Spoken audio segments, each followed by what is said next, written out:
Welcome back to the Consistency Engine podcast. I am one of your hosts, Dane Patton. With me, as always, Chase Collier. How you doing today, Chase? Doing great. Excited for our topic today of talking some about nutrition. Yes, I think our very first episode we talked about fitness. Yes. But this one we're going to deep dive into nutrition and you know what that is, how that looks, and it's something for me that I never thought about for many years. Just put food in my face. And just as other topics, this does not need to be complex. Nutrition is something that can be simplified. But nutrition, there's so many options of food in today's world, which makes it such a struggle sometimes, because part of the way that grocery stores are set up is to make you eat all the junk that's in the middle. If you think about like how a grocery store is laid out, all of the good food is on the outside. The produce, the fruits, the vegetables, the meat. Trying to think what else there even is. The dairy, the eggs. Yes. Yeah. And then all the stuff in the middle is overly high processed stuff that is not good for our bodies. Yeah, that is the truth. I remember, I go to the grocery store about once a week now just to stock up and load up. I go to Sam's Club just because I buy in bulk because I eat the same stuff, every day, all week. But yeah, I remember going to the grocery store and just kind of perusing the aisles and grabbing all these boxes and packages and cans and all this stuff and wasn't even like, didn't even know the difference because I was a product of good marketing. I was marketed something, oh, this stuff tastes good, or this new stuff on the market and all that kind of stuff. You know what's not new? Carrots. Carrots have been here for how long? Broccoli, cauliflower, like that's until I had my eyes opened up and understand like the difference between single ingredient foods and then the ultra processed stuff. Like it was kind of mind boggling to me. One crazy thing, I think it was in the 60s, is that scientists that worked on cigarettes were hired by food companies to make food more addictive.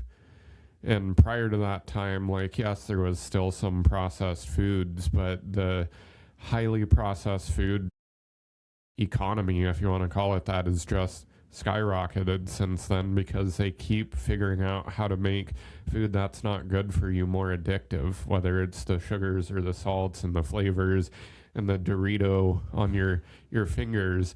But it's something that's hard to avoid. And just as a lot of these topics that we talk about, you are not alone. You're not isolated. If you want to eat healthy, people are going to give you crap for making that choice to eat healthy, but it's your decision that you are committed to better yourself. And when it comes to food, it's something that we eat 2 to 6 times a day, depending on what your schedule looks like for food. But it's one of the easiest things to change and make a difference in your body. It's one of the easiest ones, but it's also one of the hardest ones too. A lot of people are addicted to food. Food is a drug to a lot of people, and you get that dopamine hit. And when you feed yourself or you gorge yourself or you eat those sugars, I mean, I've seen the studies about what sugar does to your brain. Like it's like the equivalent to like what cocaine does to people's brains. It's just crazy. Yes. Don't know if that needs edited out of the podcast or not.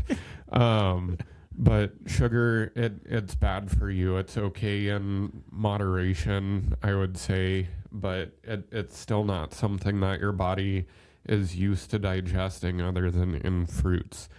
And there's so many nutritious options out there. And one of the things, whether it's working out, drinking alcohol, food, like all of these things that have good and bad choices on them, I love sweets. I love having that bite of good chocolate, whatever it may be, but there's a difference of having a bite of something and having a whole pack of Oreos. And I can tell when I eat the chicken, rice, broccoli, vegetables, good healthy food, the next day I feel fantastic. Mental clarity is there. I don't have brain fog. But as soon as you start adding in some of that overly processed stuff, you don't sleep as good. There's not as much energy. Your mental clarity is not there. Yeah, your digestion just gets thrown off. And, your gut is like your second brain. So if you're putting garbage in there, you're going to get garbage out.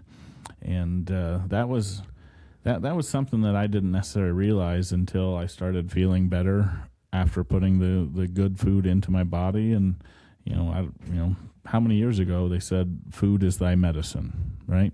And there was a reason for that. There wasn't pharmaceuticals everywhere. It was drink water and eat some good single ingredient foods, because chicken is just chicken.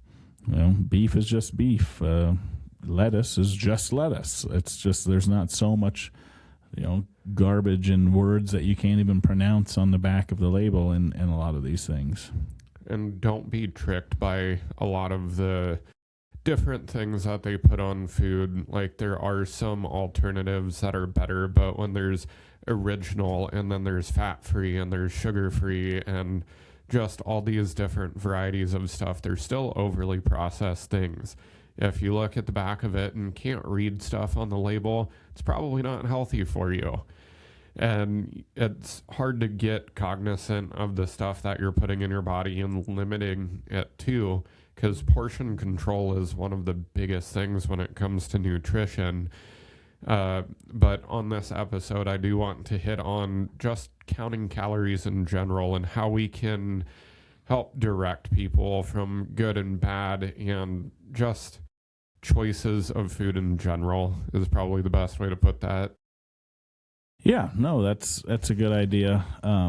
Because I remember thinking back to when I started to lose weight, and that's what my coach did is he told me this is how many calories I need to be eating. And I'd never thought of that before, never looked at the back of the nutrition facts or anything like that. I just ate till I couldn't eat anymore. That's how pretty much every meal was, is eat as much as we cooked, we made, it was on my plate, or just until I couldn't eat anymore. And he was like, well, you need to weigh your food out so you know how much it is, and then you need to know how many calories you're having, and that was a whole new world to me. It was probably crazy the first time that you didn't eat till you were full. And like the difference in feeling, and part of it is that you were probably addicted to that feeling of being full, but it's also, like, in my personal take, is miserable. When I eat till I'm full, I'm like, I don't want to do anything. Energy's down. I want to sleep, but I also feel nauseous because I'm so full. Oh yeah, I was there many a times. But yeah, then figuring out how many calories I was supposed to be eating, and what my goal was. If my goal was to lose weight, I needed to be eating fewer calories than I was actually burning, and he taught me a lot about how to do that. And and it's hard to kind of get put a point of like how many calories did I actually burn in a day and stuff like that. Like I wear a Fitbit every single day, so it kind of gives me an idea. But before I had that, I didn't really know how much I was. But that's like the steps come into play. How many steps am I taking every day? Because I'm burning calories every time I'm moving. Am I getting some sort of workout in, or am I doing some sort of cardio? And I know that if I'm doing that stuff, I'm burning some calories. So. And then I knew if I had this many calories, then I had to spread it out. And if I was going to, I'm not just eating one meal of. I think when he first started, I think I was at like 2,600 calories is when he first started me, and then we kind of slowly just pulled that down when my body wasn't, when I kind of hit a plateau, he'd pull it down a little bit. And for everyone out there, if you can think about calories in, calories out almost as a financial budget. You have the amount that you're kind of set on. This is your income. Are you trying to save money or spend more than you're earning? And it's kind of the same thing with calories, is you have your set limit. And we don't have any numbers or anything up here, but you can find your basal metabolic rate. Just Google that, basal metabolic rate, to figure out roughly how many calories per day that you need at maintenance. And for those listening, a pound of fat, or a pound in general, is about 3,500 calories. So if your basal metabolic rate is 2,500 calories a day and you want to lose a pound in a week, knock off 500 calories for that. So shoot for 2,000 calories a day for food, and you're at a 3,500 calorie deficit for the week. That is about as basic as we can lay it out. If you're trying to gain weight, it's the opposite. And if you want to lose weight slower or faster, you can always tweak those numbers. Yeah, one thing that I've like just a little math equation was like, take your body weight times 9, then that's usually what your maintenance is. And if you take it times 10, that's when you're trying to gain weight. Take it times 8, then that's where you're trying to lose weight. But yeah, there's so many calculators online and stuff like that you can do. You can go get an in-body scan. That'll give you your BMR and then actually do it. But your body is like constantly changing now. Your body is like this wonderful adaptation system that, so if you eat, say you're eating 2,000 calories every single day, your body will adapt to that over time to just burn 2,000 calories, because that's how much that's how much it knows that it's going to get. So that's why you always like when I was working with my coach and he would give me the 2,600, and then when my body stopped adapting to that, then we had to change the input numbers again. Yeah. Dropped them down a little bit, and then, you know, every once in a while, then he'd give me a day where I'd have more calories. So I'd put those into my body, so my body wasn't getting adapted to that. And kind of on that note, there's one of the things, and neither of us are certified nutritionists, fitness professionals, any of that stuff. But one thing that I've noticed as well is that, especially females, but men included, like, they will want to lose weight and they think that they're hardly eating anything, but your body will actually put itself into starvation mode and not let fat get removed from the body through digestion, because you're not getting enough nutrition. So you may be at a low calorie amount, but you're not losing weight because your body is trying to hold on to the fat for survival. And that's when we start talking about macronutrients and putting the right nutrition in your body so that the body and the chemical reactions that it does can help eliminate the fat like we're trying to do.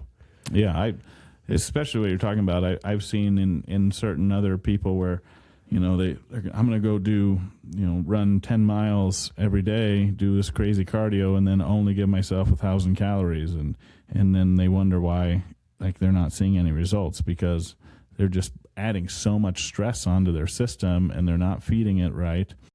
And the one thing that, you know, one of the reasons I fell in love with strength training is also because I understood that if I worked out and I build more muscle, I could eat more. And I was somebody who liked to eat, and the more muscle you have, the higher the more calories your body just burns when you're not moving. A pound of muscle burns more calories than a pound of fat. So I want to have as much muscle as I can. Exactly. And then when you're just sitting, like, you're actually, the engine's still burning. Like, you're still out there burning calories. And when you have more muscle, you have more flexibility with how many calories that you can consume. If like when we talk about having a little, you know, fun foods or treats from time to time, it's not that, you know, end of the world kind of mentality, because we have some metabolic flexibility. Yeah. The statement I always come back to is one salad will not make you skinny, and one donut will not make me fat. Yeah. Yeah. Kind of diving into macronutrients. So in the world of fitness and nutrition and getting your stuff in line and in check with your calories comes the macronutrients, and we won't really touch on micronutrients today, but the macronutrients are what a lot of influencers and people talk about. You have your proteins, which is number one priority. You have carbs, carbohydrates, and you have fat. And all of these things have a targeted number of grams per day that you're trying to achieve. And each gram of the macronutrients actually has a calorie count associated with it. So 1 gram of protein is equivalent to 4 calories. 1 carbohydrate is also equivalent to 4 calories. And 1 gram of fat is equivalent to 9 calories. And that's why, like, higher grams of fat does add a ton of calories to things. And you should avoid the fried food that just absorbs all of that bad oil. There are good fats, but there's also bad fat. And my recommendation, just what I've done over the years, is I try and shoot minimum for 1 gram of protein per pound of weight for myself. So I'm about 185 pounds-ish, and I every day will have at least 180, 190 grams of protein. Yeah, when I was doing the fat loss, so what I learned was a gram of protein per target body weight of where I wanted to be. So when I was 330 pounds, I wasn't eating 330 grams of protein. I was like, okay, I want to get to 250. So I was eating 250 grams of protein every single day, and then I filled in with carbs. You know, sometimes it was like, maybe it was like 50% protein, 30% carbs, 20% fat, or maybe it was a 40-30-30 or something like that split. And that's how I kind of figured out what I should be eating or what I could be eating, and then really understanding, you know, what's the biggest bang for my buck. Like, what's the most satiating foods I can eat that has the highest amount of protein, so I stay full longer, and I'm not always thinking about food when I'm in a calorie deficit. Hey, Dane, what does satiating food mean? Keeps you full longer.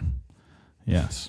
So, and that's especially, you know, I'm going to talk a lot about, you know, losing weight during this conversation, but there's also people out there, like I know, that are trying to gain weight too.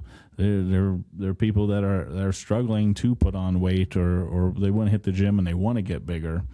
That was never like a problem that I've ever had. Yeah, I was kind of the opposite. When I started lifting and getting into nutrition, I was only 155 pounds.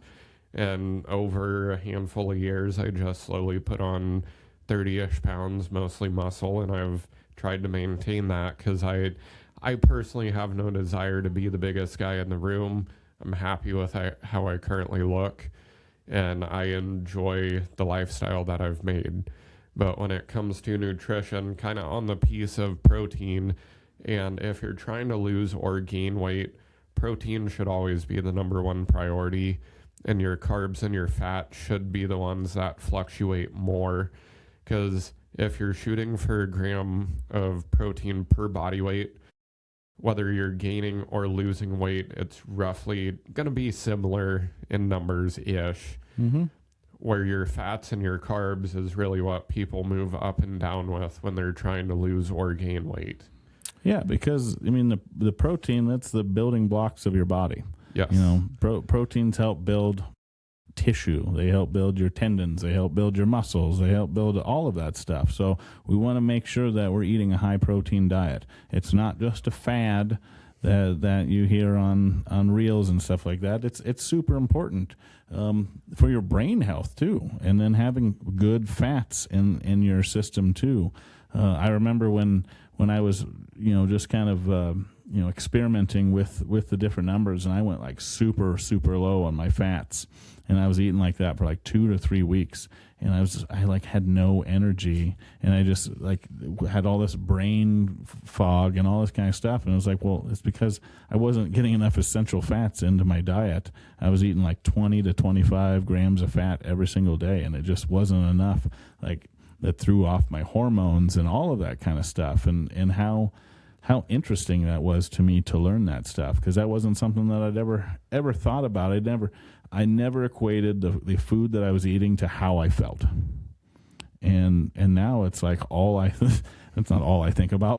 Like when I know if I start to have some sort of a mood swing, or I'm not feeling as hot, it's like I can directly go back to whatever I ate, and it was like I can point to this, like, oh yeah, I had a bite of this cinnamon roll or whatever, like had a pancake with my son or whatever, and I was like, it's probably because of that, too much sugar or processed junk or something like that. The good and the bad thing is that your body does adapt over time, and the more stuff, and it's stuff that we shouldn't consume anyway. That's the problem. The more we take that stuff out of our diet, the more it hurts when we put it back in, even if it is just a one-off treat, because our body is like, oh, we've been eating whole foods for the last 3 months, and now you just put this chemically processed thing in our body. We don't know what to do with it. Yep.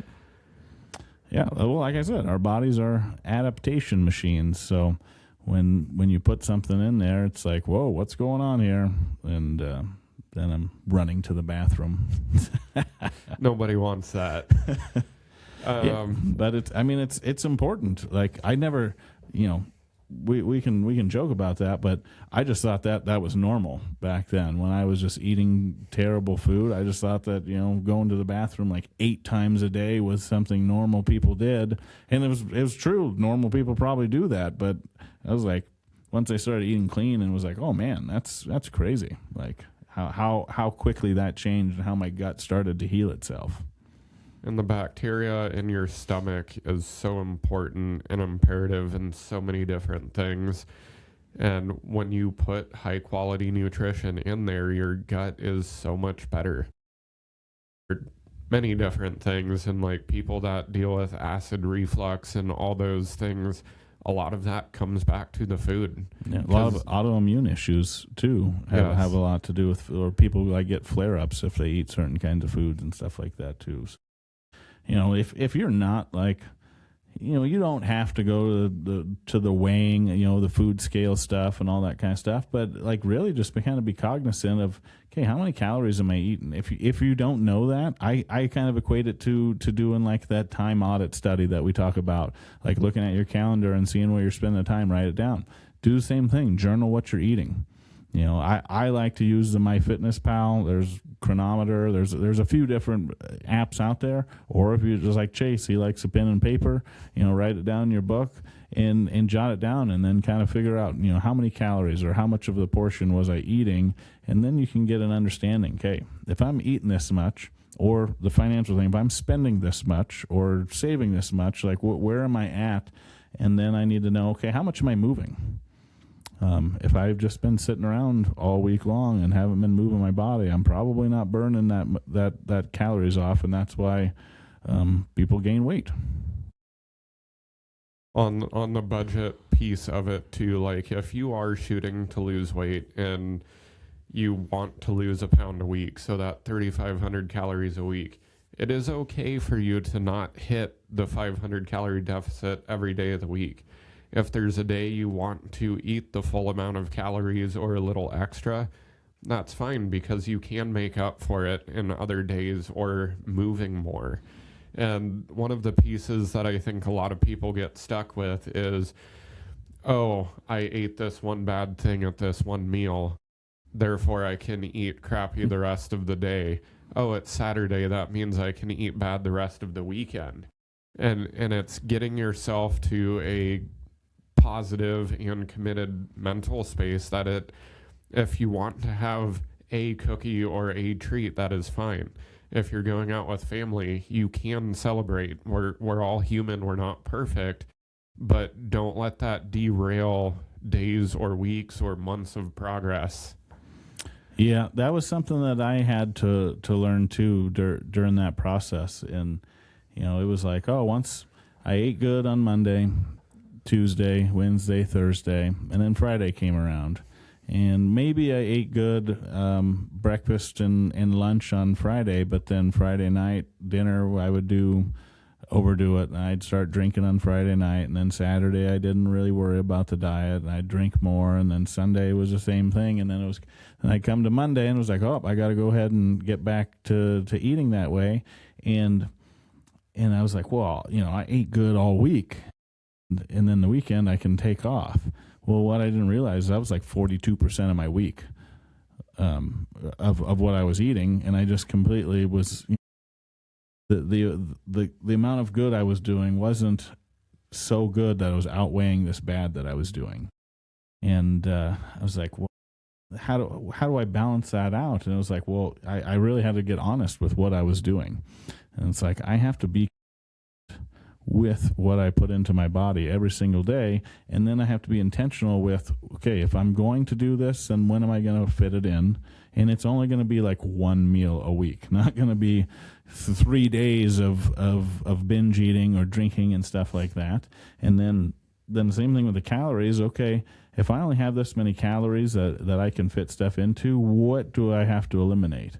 Well, the empty calories, I don't want to put the alcohol into my system because there's no protein in that. There's no good fats in that. And alcohol is the one poison that we voluntarily put in our body, and people shame us for not partaking in. Yeah.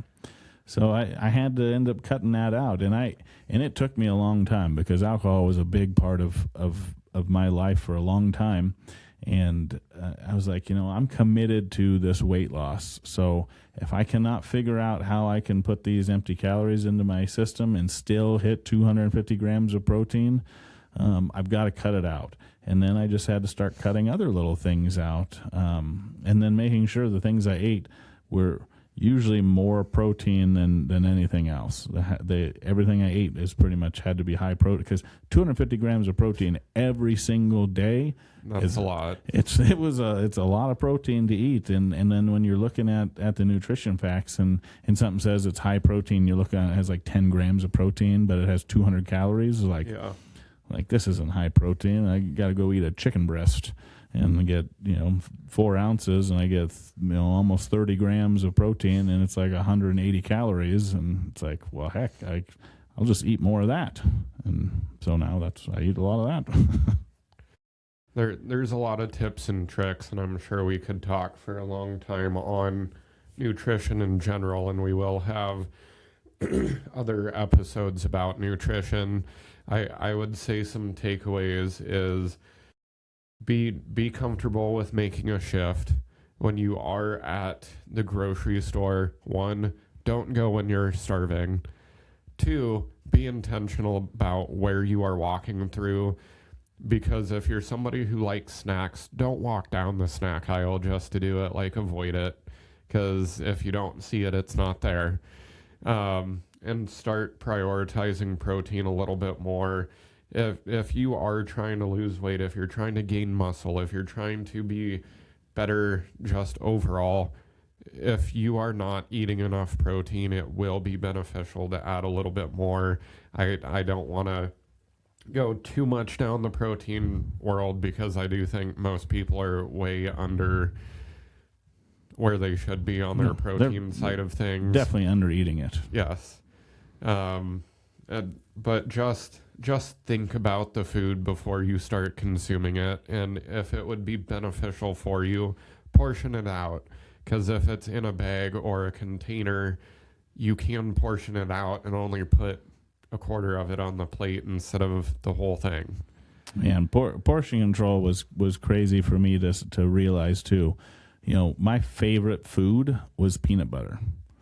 And peanut butter, I love peanut butter too. Oh man, I love peanut butter. I used to eat peanut butter sandwiches all the time, put peanut butter on pancakes, just whatever I could have with peanut butter in it was great. But I didn't realize how calorie dense peanut butter was in such a small amount that you get. Like on the back of most peanut butters, they're 190, 200 calories for like a tablespoon or two.